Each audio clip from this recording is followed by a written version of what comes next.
Newcastle United, and I've got this charity bet on with you, whether you like it or not. I didn't hear Graham's response to that. £1,000 charity of our choice. that Newcastle will be top 6. What do you want to say in Newcastle? They're a very passionate group of supporters. They were a frustrated group. I found the job very hard up there. I found it really hard to get everyone rowing in the same direction. But that wasn't just about the supporters. I think the frustration is born out of them genuinely being a big club and not punching. A big club in what terms?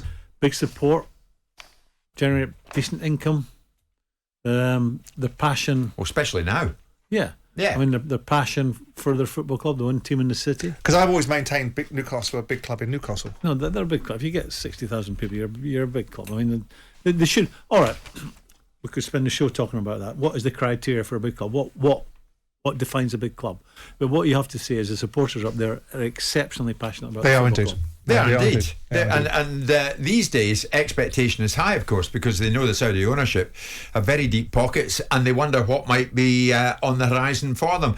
In your view, Simon, and I know you get criticised from a certain section of the Newcastle support because you do have a dig at them now and again. They're a big club in Newcastle, you've just said. They won't like that. Mm-hmm. But do you not concede Newcastle are showing signs that they can compete with the Premier League Big Six? I don't have to concede that because ultimately I never said that they wouldn't. I said that the bottom line was I don't like the ownership model. I don't like the methodology being deployed behind it. But I also understand that when they get this money, of course, no one's going to push back and suggest they're not going to be a big club. It's about when they get there, big club in terms of achievements. When they get there and how quickly they do it and the method that they do it by. Now, I know that people are suggesting, like Dan Ashworth, that they're not going to do this. Well, we were told they were going to spend £60 million in the last transfer window. They didn't. They spent much more than that. I suspect it's probably clever business to manage expectations and not to allow everybody to think that you're going to walk in a room like Johnny Splattercash, and here they come now with their latest... Johnny who? Johnny Splattercash. Well, you did mention Dan Ashworth, and he, of course, is in a senior position now at Newcastle United. Eddie Howe spoke about him pre-match at the weekend and how Ashworth feels that there's really no ceiling to what they might achieve. I don't like to put ceilings on individual players. I never put a ceiling on a club either. My history, you got to realise, from Bournemouth that were associated as a League One, League Two team, predominantly League One, but a League One, League Two team, we've seen now grow into a Premier League team. So why not? And I think the aim of this club is, the ambitions behind the scenes are huge. Now, I've always said we've got to try and deliver those huge ambitions, and that will take time. But there's no ceiling here. When you see the passion around the city, you see the thing that always blows me away is the young people here, 12, 13, 14-year-olds, their passion for Newcastle. It's running through generations, so that won't stop. And I think what will happen, hopefully, is the global brand and the global enthusiasm for Newcastle will grow. You have to think, Graeme, if Newcastle start winning games that they're drawing, they're going to be up there. Yeah, they've had 6 draws. If they'd won those matches, they'd be joint top with Arsenal. That's a big if, Jim. What I was really encouraged by, if I was a Newcastle supporter, they went to Liverpool. They tried to take Liverpool on at their game. They did really well. There was no inferiority complex going there. Did same to Man City. Yeah, they have a go. They have a go, and that bodes well for the future. Yeah. I mean, I'm with Simon on the ownership. It's quite disturbing, but then it is what it is. What you'd have to say as well, Saudi Arabia don't play second fiddle to anybody. Exactly. Especially in the Middle East. They've got 2 other owners of football clubs in the Middle East who are doing very, very well. That in itself will be a challenge to them. They don't play second fiddle. So as much as Dan Ashworth wants to play it down, if they get a hint of success, if they see it going in the right direction, I would expect them to spend money, big money. They didn't buy Newcastle United. I mean, first of all, they spent £350 million on a football club. Other people are buying football clubs for £2.5 billion. We've just heard the other day that they were prepared to potentially talk about buying a proportion of Manchester United. So they will go for it. They might own a bit of Chelsea as well. But the thing is this: Do you still believe it's evolution and not revolution? I never believed that in the first place. Revolution is what they have on the cusp of, because they have a completely different ownership model than they've had for the last 13 or 14 years. So it is a revolution. They've changed the entire backroom staff, the entire management staff. They've changed the entire buying and selling policy. That's not evolution. That is revolution. No, but hang on a second. Ashworth is saying they're not going to spend crazy money like many expect, even though they are the wealthiest club in the world. That's me saying that, not Ashworth. So it's got to be evolution and not revolution. Let me rephrase. I'm going to announce to everybody that's waiting for me, we're going to spend so much money We're going to pay whatever you want us to pay. We're going to buy whoever you want us to buy. Of course you don't say that. You're going to turn around and say, we're going to manage it. They said to us they're going to spend £60 million in this transfer window in August. They didn't, did they? They spent 100 million plus. So with that in mind, they will spend a significant amount of money to enable this football club to progress. And by the way, they've spent it well.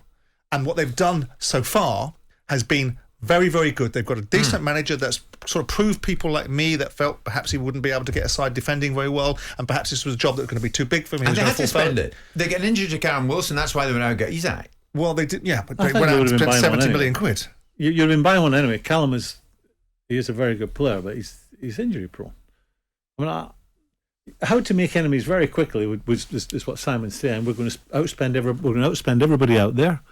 We're going to spend that much money that won't be able to compete with us right away. Everybody's an enemy. The only way for Newcastle to go forward is play it down. Look at the narrative that's spun up by the football clubs. Liverpool, Jurgen Klopp is out there. He's at Man City for their spending power. He's at Newcastle. He's building the seeds. Graham points a picture of you lay the seeds down for in an individual game. These managers are laying the seeds down for Newcastle's arrival at the top table. They're coming. It's not a case of if. It's a case of when. Well, yeah, it's like Man City. As long as the people at Man City, the owners of Man City, stay interested, Man City will be at the top of the tree. They'll be up there challenging for the big trophy. And that's why those owners went to Villa and got Grealish for 100 million. If it was revolution at Newcastle United, Simon, they would have, as many fans hope they did, go after Mbappe. They would have. No, but you've got to gone after Erling Haaland. Yeah, okay. If you're going to compare it to Man City, that's revolution. But hang on. If you're going to compare it to Man City 14 years after the event, right? This is the first moment in time. Newcastle have gone out and spent £220 million in under a year. In 2 windows. In under a year, right? Don't be bleeding telling me that's not revolution. That is a massive departure from what Newcastle have done. They spent 200... Going back to when Graham was in situ. They spent 200 million plus in 2 transfer windows. In under a year. City spent 100 million on one player alone. 14 years in... That's not evolution from Man City. That's not revolution for Man City. That's evolution. They spent £60 million on fullbacks. That's their stable diet. So they've moved up to 100 million now. So what Newcastle have done is they've moved from 15 million for Chris Wood in January to 70 million for Isak in August. Now, don't be telling me that's not a massive departure. It's a complete and utter sea change. That is revolution. So Dan Ashworth is saying, no, it will be evolution. He's wrong there, is he? He's managing expectation. He's managing the expectation because everybody's sitting there saying they're going to fire cans of cash. And that's where the problem arises. If you're a manager, you spend money. For an owner, you spend money. That's where the pressure comes from. You're expected to be winning things then if you spend big money. Do you think Newcastle will be in that top 6 when we break for the World Cup, Graham? Every chance. Every chance. Do you think they'll be top 6 come the end of the season? Not sure about that.